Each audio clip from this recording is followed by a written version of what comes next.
anchored in the unseen. According to the Bible in 2 Kings chapter 6 verse 16 to 17, don't be afraid. Those with us are more than those with them. Elisha prayed, Lord, open his eyes. Then he saw the hills full of horses and chariots of fire all around. So a backtrack of this story on this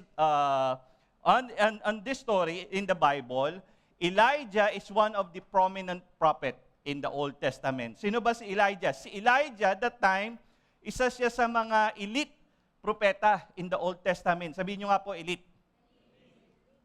Si Elijah, siya yung tipo ng propeta na kung saan pagka may sinabi si Lord, nangyayari at nagaganap. Pag may pinasabi si Lord sa kanya. And if you will remember, if you're reading your Bible, si Elijah is the prophet na nagpababa ng apoy. Nakukuha niyo po? Have you read the story of Elijah o sino dito yung mga batang 90s? Taas ang kamay. Ako lang, batang 90s. Ayan. Do you know yung 90s and even now there is about yung Superbook. Superbook, the cartoon Superbook, di ba? One time, there's a story there. So, in this story, in 2 Kings chapter 6, actually, it is, our story is from, 2 Kings chapter 6, verse 8 to 23. The story of that is, there's a war between Aram and Israel. So, what happened, the king of Aram is planning to attack Israel.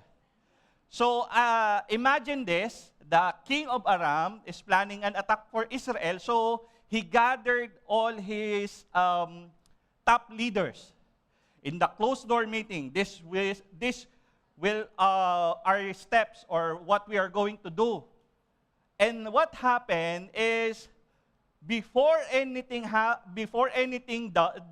na ginagawin nila, ang nangyayari, Israel is one step ahead. Paano ba nangyayari yon? Because God is revealing to Elijah what the king of Aram is planning.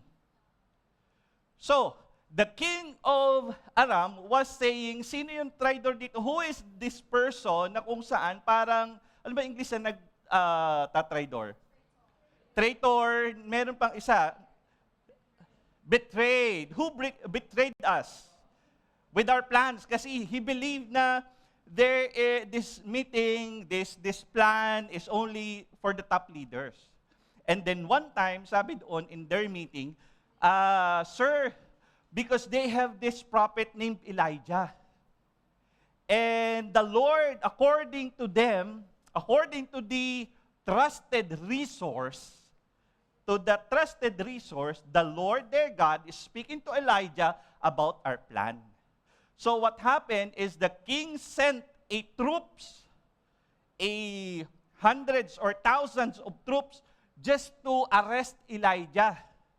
But the thing is, nung nagpadala siya ng troops, maraming troops, dumating sa point, one morning, nagising yung servant ni Elijah. Paglabas niya, when he goes out, he saw these huge chariots, maraming armies, and then afterwards, syempre, suddenly, fear came to him. And then he ran to Elijah and said, Master, there are a group of soldiers in the hill. They are surrounding us. And Elijah said, ito na yon, don't be afraid. Those with us is more than those with them. And then what happened next? Elijah prayed, Lord, open his eyes. Then the servant eyes spiritually opened and he saw yung hills na full of horses, chariots of fire, na mas marami spiritually doon sa physical soldier. And then what happened was, after that story, after nung pangyayaring yon, nag-prayed ulit si Elijah, Lord, blind those soldiers, those armies. And then afterward, nabulag yung mga yun. Ginawa ni Elijah, nilapitan yung mga yun, yung nabulag na mga army para hulihin siya. And then sabi niya, halika kayo, sasamahan ko kayo, I will accompany you and lead you to the person na gusto niyo hulihin. Remember, they are bulag. Nabulag sila. They are blinded. And then afterwards, dinala sila sa loob ng kingdom ng Israel. And then afterwards, sabi na ni Elijah, he prayed again, Lord, open their eyes. Remove the blindness. Lahat ng mga soldier, the time, they were amazed na sila'y nasa loob na. And sabi ng King of Israel, anong gusto mong gawin? Elijah, sa mga soldier na ito, dapat ba natin silang patayin? Sabi ni Elijah, no, we need to feed them. And then afterward, we need to release them. Kayo, just a question. If sa inyo nangyari yung ganun, baka alam nyo kaaway nyo na, siguro pinatayin nyo na. Tingnan mo nga yung katabi mo.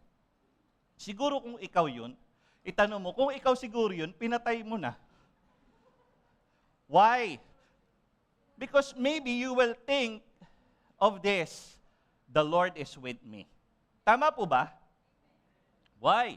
Elijah prayed, Lord, blind them. Binblind ng Lord eh. But because the Lord has another plan for that armies, alam nyo nangyari, it proved that the Lord, that Elijah is serving the true one God. Again, sabi dito, don't be afraid, those with us are more than those with them. Sometimes, ito po ang nangyayari. Like our title for today, Faith Anchored in the Unseen. Faith is not built on what we can see. It is anchored in the unseen reality of God's kingdom. Remember this, while fear focuses on visible circumstances, faith trusts that God is already at work beyond what our natural eyes can see. Faith, sabi dito, faith, unseen kingdom reality, visible transformation. Faith does not create God's power. It positions us to see, trust, and partner with what God is already doing. If you will put yourself into the shoes of that servant, of the assistant of Elijah, maaring yung iba sinasabi, na-curious lang ako, chinek ko ba, sino ba yung assistant ni Elijah? Kasi because dati, sabi si Gehazi. Pero when I was searching and reading the whole 2 King, I remembered si Gehazi was, na-trick ba siya? Kumbaga, naging greedy. And then yung ketong, nung nag-consult kay Elijah, napapunta sa kanya. Dito, sa story na ito, hindi na si Gehazi ito, iba ng assistant niya. Pero because of that fear that consumed him, lumabas siya, syempre magising ka ba naman isang umaga, makita mo, ang daming kalaban. Anong mararamdaman mo? You will experience fear. Tama po ba? This is sometimes what happened in our life. Minsan tayo gumigising isang umaga, alam mo yung ramdam mo na agad, biglang bubulaga sa'yo, ito na, may problema. Ito na, lalo na pag galing sa Pilipinas, yung nag-text sila na kailangan ng ganito, problema na agad. Tama po ba? Nakaka-relate ba kayo? O kung lang nakaka-relate? Di ba? Yung umaga pa lang, meron ng problema. Pero, si Elijah, he has different perspective. His eyes focuses on different. Number one, that I believe Elijah, that we need to learn from Elijah, is Elijah sees beyond circumstances. Sabi dito, don't let what you see determine what you believe. Faith doesn't ignore reality. It recognizes that God's reality is greater than earthly reality. Remember, Dito, sabi dito, when Elisha, servant looked around, he saw only danger. The city was surrounded, escape. Teka lang, mali ano? Si Elisha, di ba Elisha, sorry. Thank you for correcting me. Elisha. Si Elisha, servant, looked around, he saw only danger. The city was surrounded, escape seemed impossible. Imposible na. Why? Because they are surrounded. Marami nang nakapila, marami na, handa na silang hulihin. Remember this, nasa isang lugar ba sila, yung servant niya at siya? Pwede bang tanungin mo po yung katabi mo? Tingnan mo yung katabi mo. Sabihin mo, huwag ka naman masyado seryoso. Ngiti naman.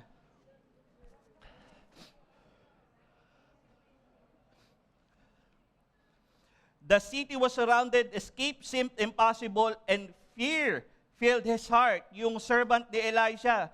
But Elisha remained calm because he wasn't looking only not for natural eyes. He was seeing through the eyes of faith. Faith doesn't ignore reality. It recognizes what God's reality is greater than the earthly realities.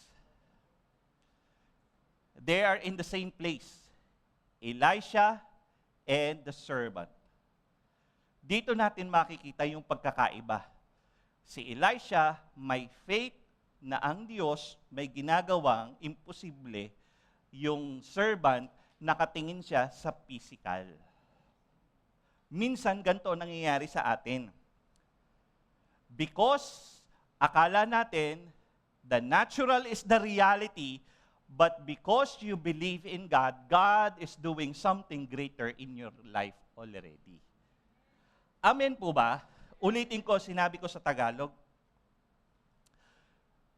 Minsan, akala mo walang ginagawa ang Diyos sa buhay mo, pero bago pa dumating ang problema sa buhay mo, may ginawa na ang Diyos. Nakuha niyo po? Hindi niyo nakuha?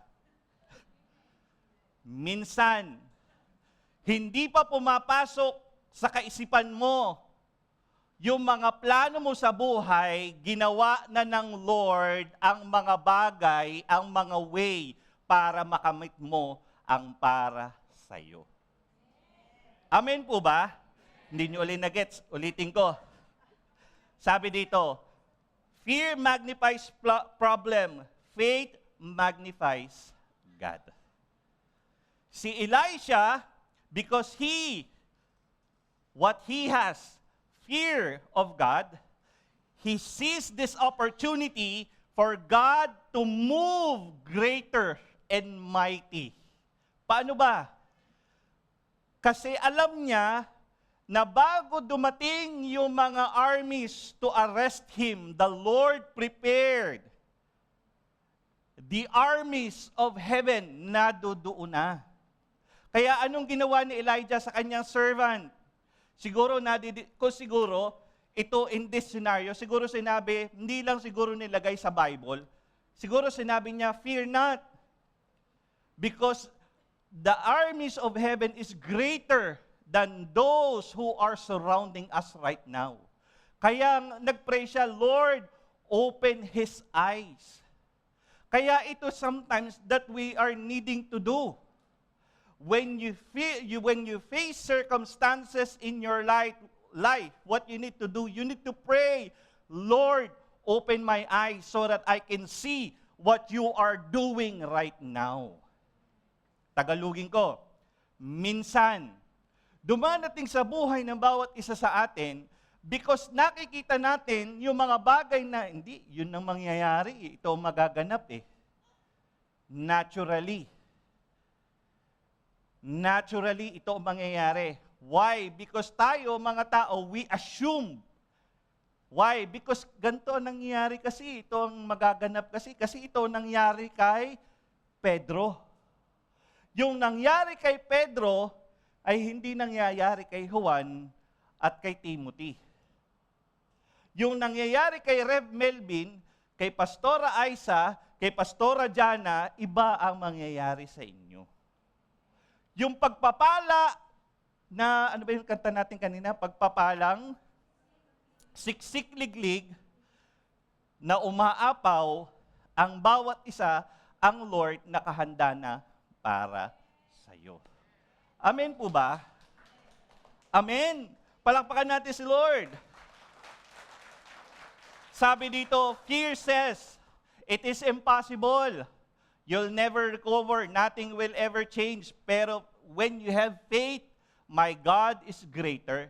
His promises are still true. He's working even more. I cannot see it. Fear magnifies problem. Faith magnifies God. When Elisha prayed, Lord, open his eyes. Ano nangyari? His eyes was opened. And then anong nakita niya? More than spiritually. More than yung mas kasama nila. Angels, chariots of fire na kung saan who can rescue them and more powerful in those natural. Kaya minsan, we need to anchor our faith in the things that are unseen. Unseen meaning the kingdom of heaven. And then, number 2, sabi dito, worship strengthens faith. The more we are aware of God, the more aware you are of God, God's presence, the less controlled you are by fear. Faith doesn't deny the battle. It reminds us who is fighting besides us. When we face problems, when we face circumstances in our life, the number one that you need to do is worship. The number one thing that you need to do is worship. Pray and seek God. Ang nangyari doon sa assistant or servant ni Elisha is, ang nakita niya kasi natural. Totoo naman eh. Pagka natural ang humarap agad sa'yo, fear talaga naman ang makukuha mo. Tama po ba? Umagang-umaga, paggising mo ganun karami, matatakot ka na agad eh. But if you will pray, Lord, I know you are greater and mighty with these people, with these problems that I have right now. I believe na meron kang ginagawa at meron kang inaayos. Amen? Sa atin pong buhay, sa atin ngayon, in this situation na naririto tayo sa UAE, na uncertain ang ating lugar, ang ating kung saan tayong naririto ngayon. Sino dito yung taas ang kamay, nakakaranas ka ng uncertainty with the economy, with your work, di ba?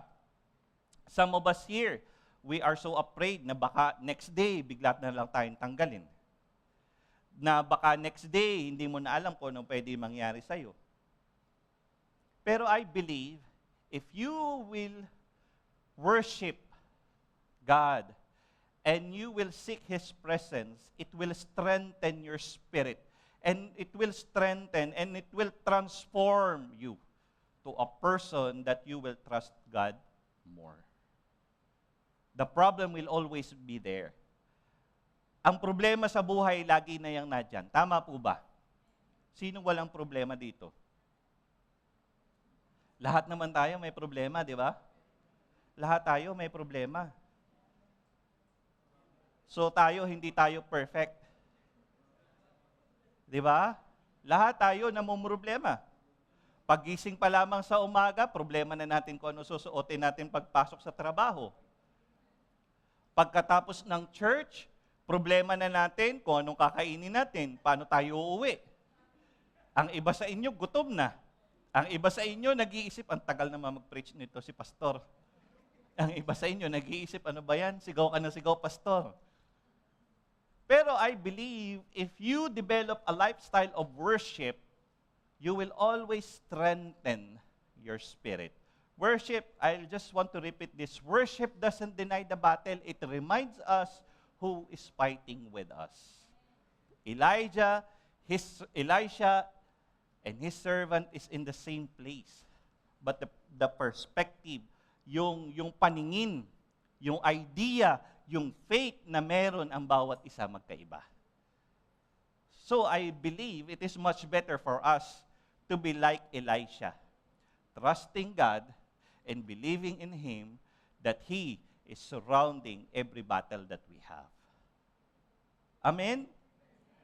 Kasi kahit pasabihin na kagaya ng testimony ng ating kapatid kanina na no, hindi babayaran yung visa, pero I believe the Lord is doing something greater.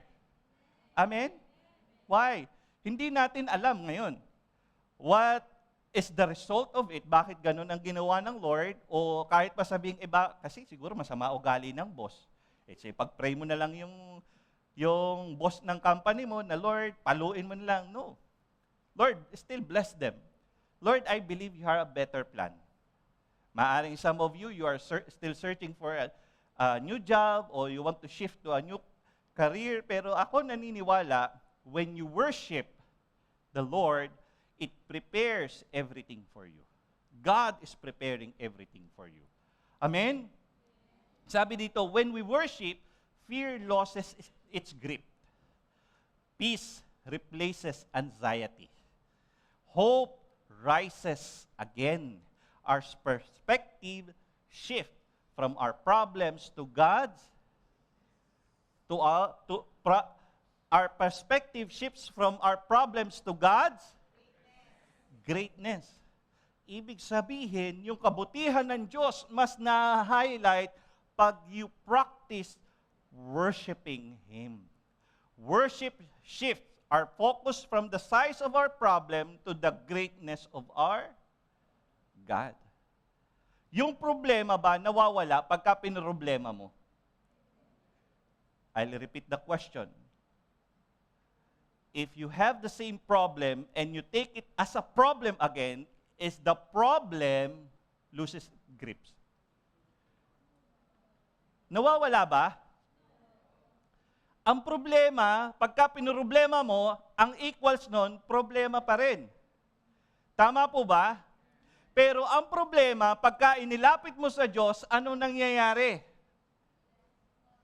Problema pa rin naman talaga. Tama? Ang problema, pagka inilapit mo sa Diyos, problema pa rin yan. Pero alam mo ang ginagawa ng Diyos sa problema na meron ka, ginagamit ng Lord ang problema mo para mag-glorify ang pangalan niya at mas maranasan mong mahal ka ng Diyos. Kasi ang problema, hindi yan mawawala. Why? The problem is built in us. Why? Kasi ang problema, kung wala kang problema, ibig sabihin, kung wala kang problema, ibig sabihin, there is something wrong with you. Nakukuha niyo ibig ko sabihin? Pagka wala kang pinoproblema, there is something wrong with you. Maaring, number 1, wala kang pake sa iyong paligid. Number 2, maybe, meron kang maluwag sa iyong sarili. Kaya ang problema, nadyan na yan. Pero ang problema, ginagamit yan ng Diyos para malaman mong mahal na mahal ka ng Diyos. At ang maganda, ang problema, nagkakasolusyon dahil sa Diyos. Kasi, pagka ang problema, inilapit mo sa isang problema pa, ang nagiging result is problema pa rin. Amen po ba? Parang ang dami natin problema, no? Di ba? Sino dito maraming problema? Kayo, wala kayong, kukunti ba problema nyo? Sana all.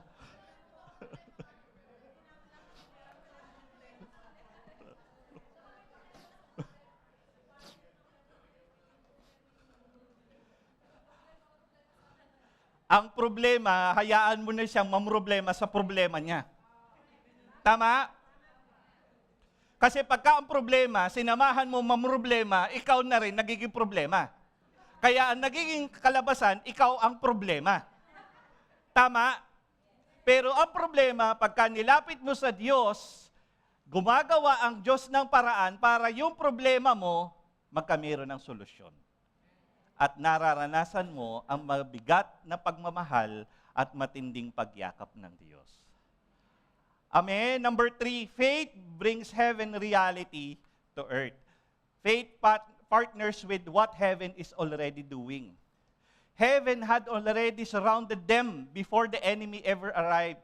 God wasn't reacting to the problem. He was already prepared for it. Ako naniniwala, because God loved Elisha, bago pa dumating yung groups of army in that hill, nadoon na yung mga chariots of fire, the angels. Kaya bago pa ibigay ng Lord sa iyo, yung mga pagsubok na yan, yung mga pinoproblema mo sa buhay, alam na ng Diyos ang solusyon. Ikaw lang ang hindi nakakaalam ng solusyon. Why? Kasi kailangan doon ka lumapit sa Creator. Doon sa person who created you. Our Creator is ang Diyos. Tama po ba? At ang nagiging problema, kaya hindi mo alam ang mga nagiging solusyon sa iyong buhay because number one, maybe you're not reading the Bible. You're just reading Bible in the Facebook, in the post, sa Reels, sa YouTube. That is why we encourage everyone to have your own Bible, physical or e-Bible. Why? Kasi napaka-importante yan. Your faith will be strengthened when you read His Word. When you dwell in His presence. Amen? Faith brings heaven's reality to earth. Nung nag-pray siya, Lord, open his eyes. When Elisha prayed, Lord, open his eyes. When sinabi niya, Lord, open his eyes, ano nangyari? Nag-open, mas nakita niya mas marami. Kasama, why? This is what we believe. Na ito lagi yung dinideclare natin, ang backup kasi natin dito is langit. Hindi lang backup, partner natin dito is the heavenly realities. When you are more focused on the earthly realities, nakikita mo ang limitasyon mo bilang isang tao. But when you believe in a God and the Heavenly Father, na kung saan walang hanggan ang kapangyarihan, heavenly realities is unlimited.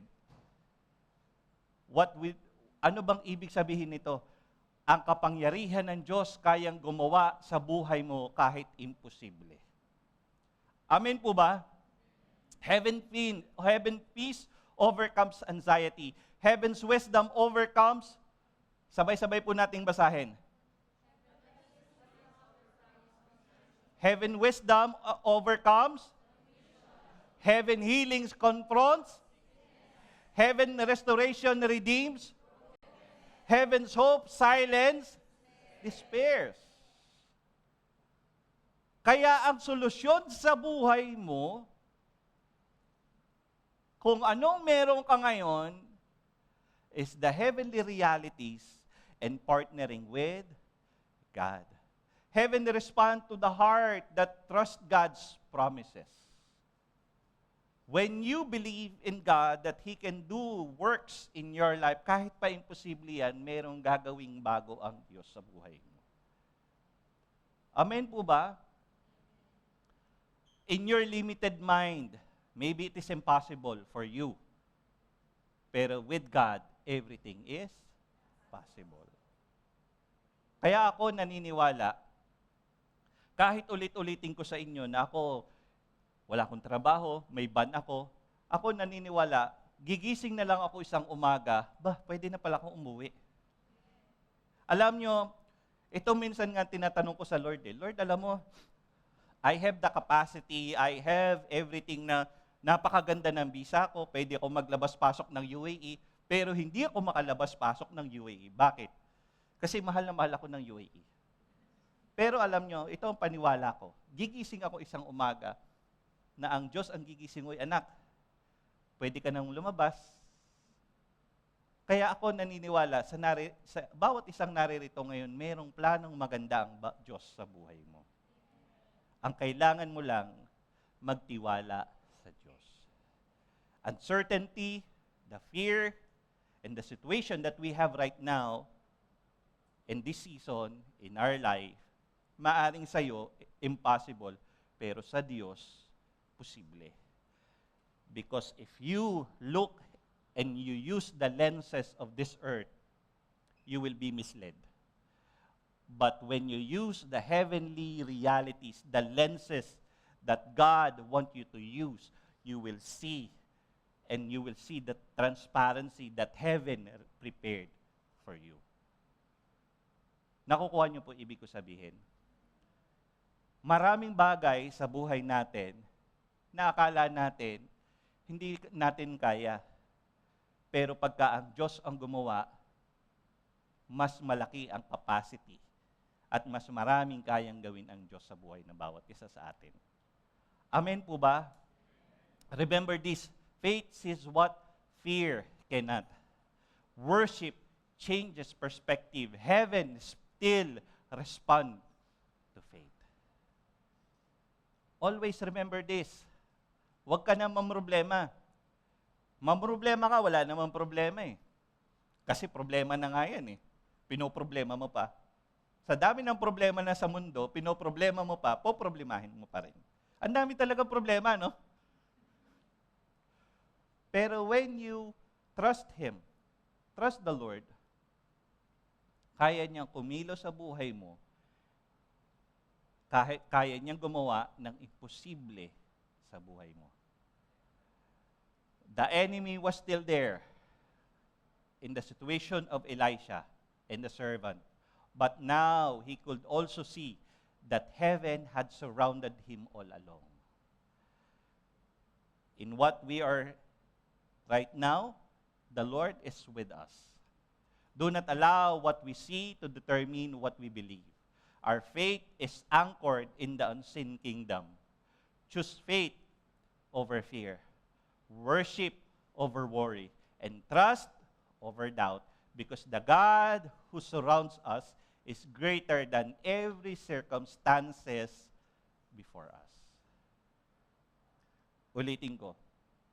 If you can take a picture, i-post nyo sa inyo social media, itag nyo naman ng H29 Church, IG, Facebook, mas mabuti. Ay, picturean nyo naman. Hindi ko naman sinasabing titigan. Joke lang. Ulitin ko lang. Sabi dito, do not allow what we see to determine what we believe. Our faith is anchored in the unseen kingdom. Choose faith over fear. Worship over worry. And trust over doubt, because the God who surrounds us is greater. Sabihin niyo nga, greater than every circumstances before us. Alam niyo, kayang-kayang magpadala ng Diyos ng anghel sa buhay mo. Why? Kahit pasabihin ng Lord, kahit akala mo yung 10%, kaya magpadala ng Lord ng 10% group of angels sa buhay mo, hindi mababawasan ang mga anghel sa langit para samahan ka, proteksyonan ka. Why? The heaven is huge para sa iyo lamang. Napakaliit natin para hindi tayo tulungan ng Diyos. If you trust God, if you have faith in Him, the Lord always respond in your faith. Amen po ba? Amen? Naniniwala po ba kayo doon? Na ang Diyos laging may ginagawa, laging on the move. Ang Diyos busy. Pero ang kagandahan sa Diyos, kahit siya'y busy, hindi siya busy sa ibang mga bagay, nagiging busy rin siya para sa iyo. When you have faith in Him, when you love Him so much, and you always adore His beauty, I believe laging nagiging apple of His eyes ka. Amen po ba? Pero kailangan nating lumapit. Sabi nga po doon, and I want us to sing that song, Lord, siyasatin mo, Jesus, ang puso ko. At sabi pa doon sa lyrics, can we flash on that screen, siyasatin mo, Jesus, ang puso ko sa kasalanang nagawa laban sa iyo. Sometimes, ito yung nangyayari. Because we thought that we, as a sinner, hindi magre-respond ang Diyos. Pero mas gusto ng Diyos na ikaw na makasalanan, that you have done something wrong in your life, the Lord liked that you approach Him. Mas gusto ng Diyos na kung kailan ka down na down, na kung kailan kang basag na basag, mas lumalapit ka sa Kanya. Why? Gusto ng Diyos yung binubuo niya tayo. Can we bow our head and close our eyes and let us sing that wonderful song, Lord, siyasatin mo, Jesus, ang puso ko sa kasalanang nagawa laban sa iyo. Hallelujah.